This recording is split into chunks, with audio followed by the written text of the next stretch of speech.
Hey guys, welcome to my channel. If you haven't been here before, please go hit the subscribe button, comment, and hit the thumbs up icon if you like this video. I'm gonna go ahead and jump into the topic at hand. From the beginning of my pregnancy, Jason has been really concerned about gestational diabetes. Before we had spoke to any doctors, we were a little concerned about what I should eat, what I shouldn't eat, what proportions of what are good, and Jason was just really worried about developing gestational diabetes, which I think is completely normal. I hadn't really put much thought into it because I'm a fairly healthy person and I've been fairly active throughout my life. This pregnancy, I have not been so active, but it was something that he was very concerned about. When we went in for our 18-week update, the anatomy ultrasound, which seems like forever ago, the doctor then had told us that it wasn't really dependent on your diet whether or not you were going to get or whether or not you were going to develop gestational diabetes. They've linked it to something in the placenta that ultimately creates the gestational diabetes. So she didn't really go too much farther into it, but she just wanted to assure us that my diet wasn't the main thing to be concerned about. And it was so early that you're not even tested until you're 28 weeks, which is what I'm at now. So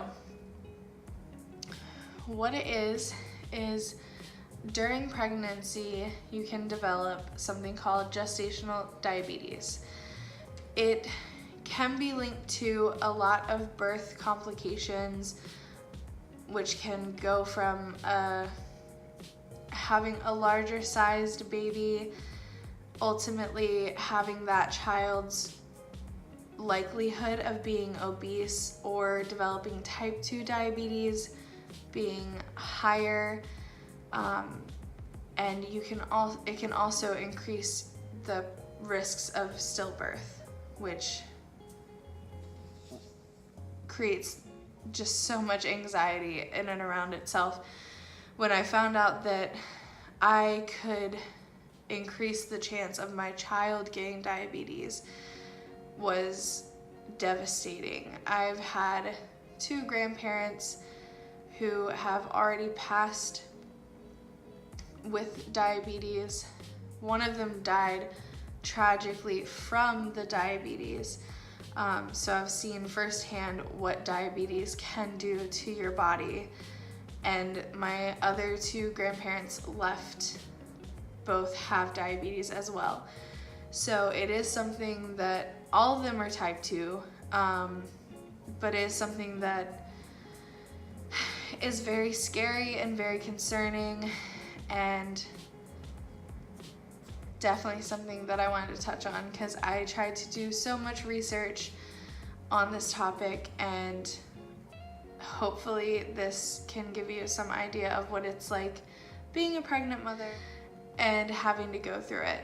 So typically your first test, it's called a glucose screening test, and typically they start you off with a 1-hour test. Mind you, as I did my research, each place has a different protocol and a different kind of test. Some of them you have to fast for, and some of them you eat as regular.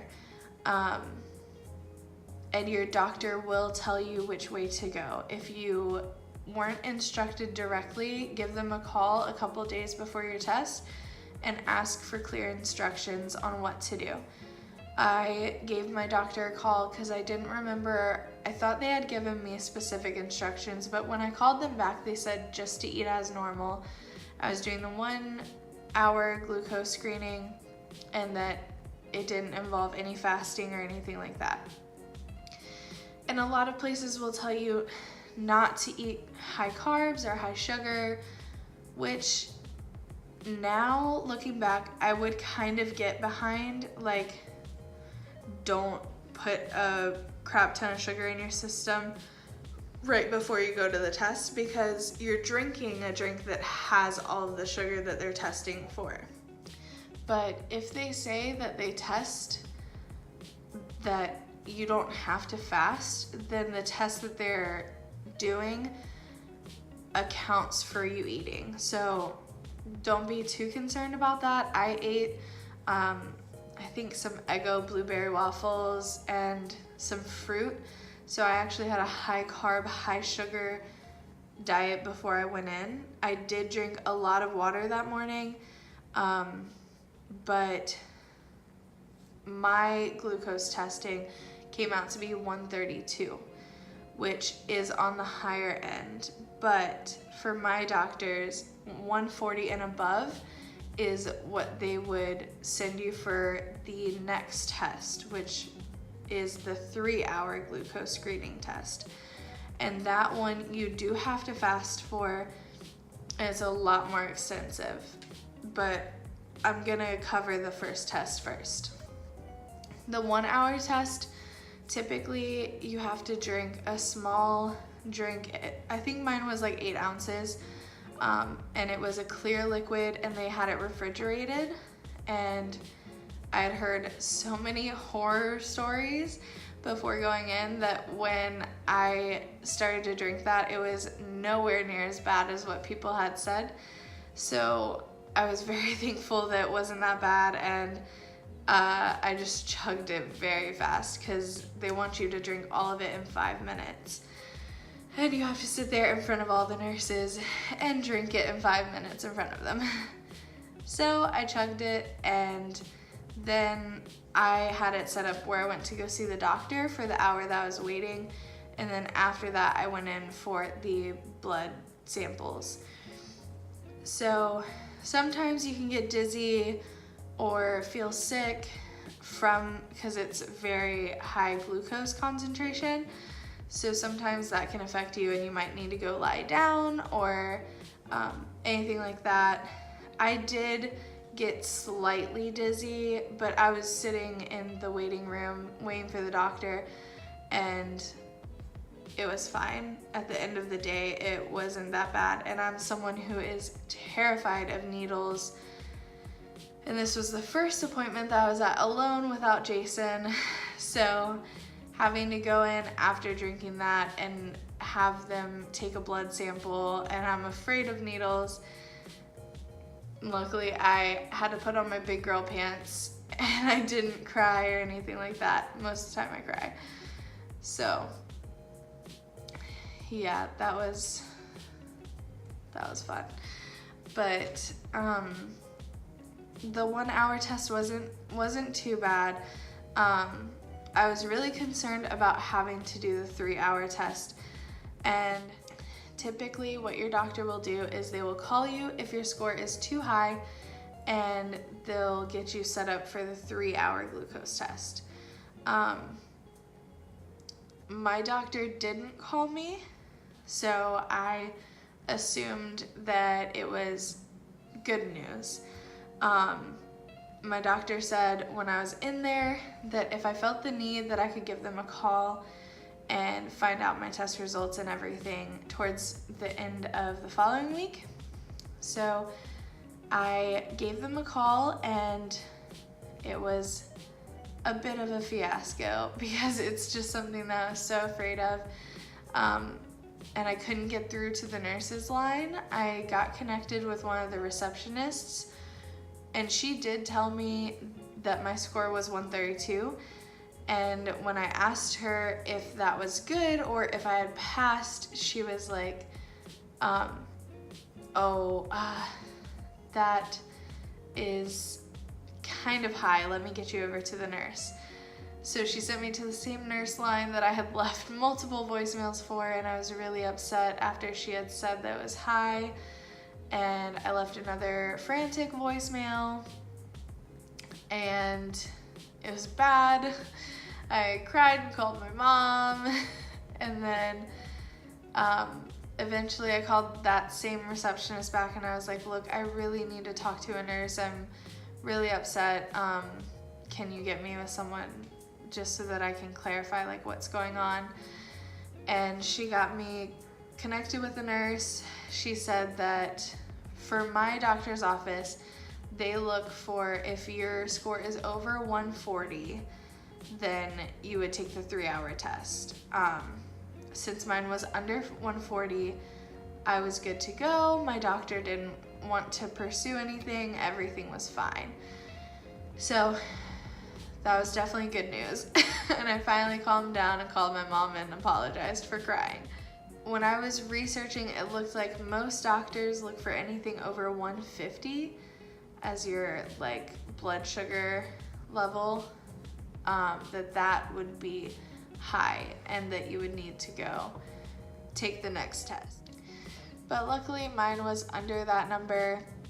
If anything, if any of you are future moms and you are gonna go in and take this test, I would highly recommend that while you're in with your doctor, asking what their parameters are, so that when you do call in, you'll know whether you fall above or below or between, whatever the case may be. I didn't think to ask that question beforehand, and I would highly recommend asking your doctor, hey, if I give them a call, what kind of scores are you looking for? Or what means what? And that will kind of clarify it for you so that you don't have a panic attack like I did. If you do go over for that test, it can be a false positive, which is why they go ahead and do the 3-hour test before diagnosing. The 3-hour test, from the research that I've done, I haven't taken the 3-hour test, so this one is more from the doctors that I've watched and from the other people that I've heard from. So for the 3-hour test, I believe it's a more concentrated amount of glucose drink that you have after fasting. So for this one, you do not eat beforehand.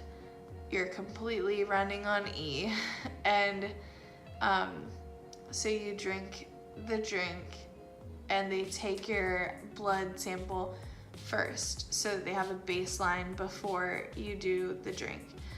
Then you stay in their office and you give blood every hour so that they can track the progress that your body is making on filtering those things.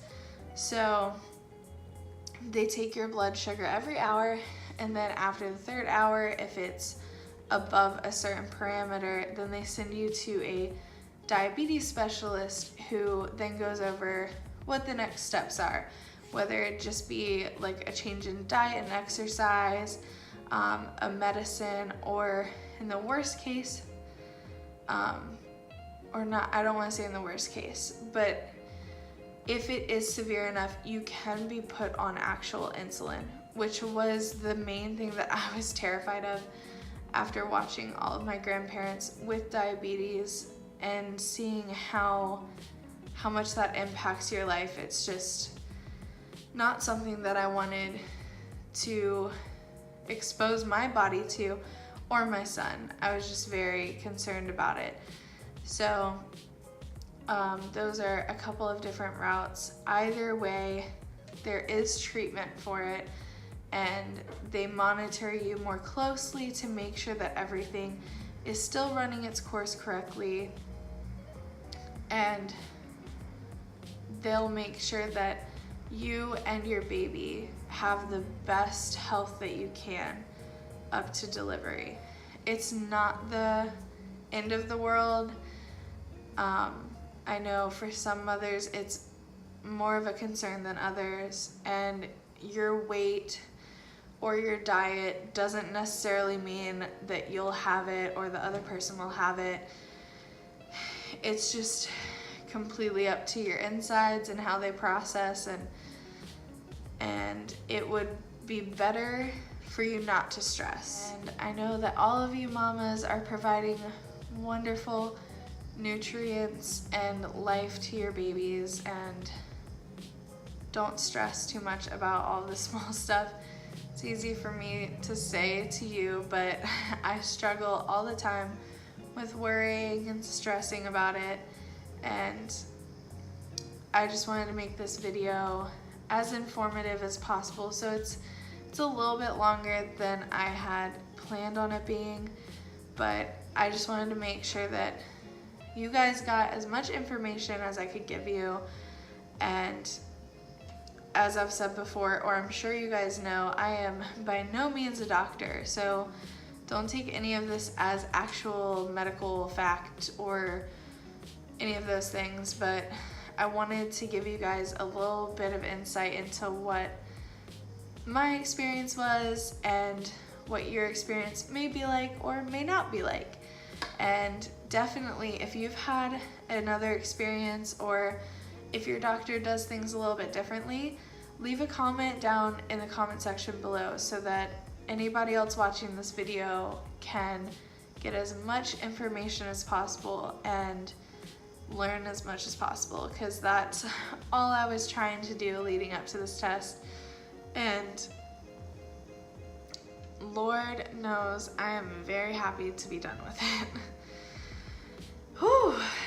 Anyways, I'm glad that I got that off my chest and that we discussed that. And if you have any other questions, I'll definitely keep checking the comments. All right, thank you guys so much for listening to me ramble on. Thank you so much for watching this, and please go hit that subscribe button and comment and like on this video if you liked it. All right, and I'll see you guys in the next one. Bye.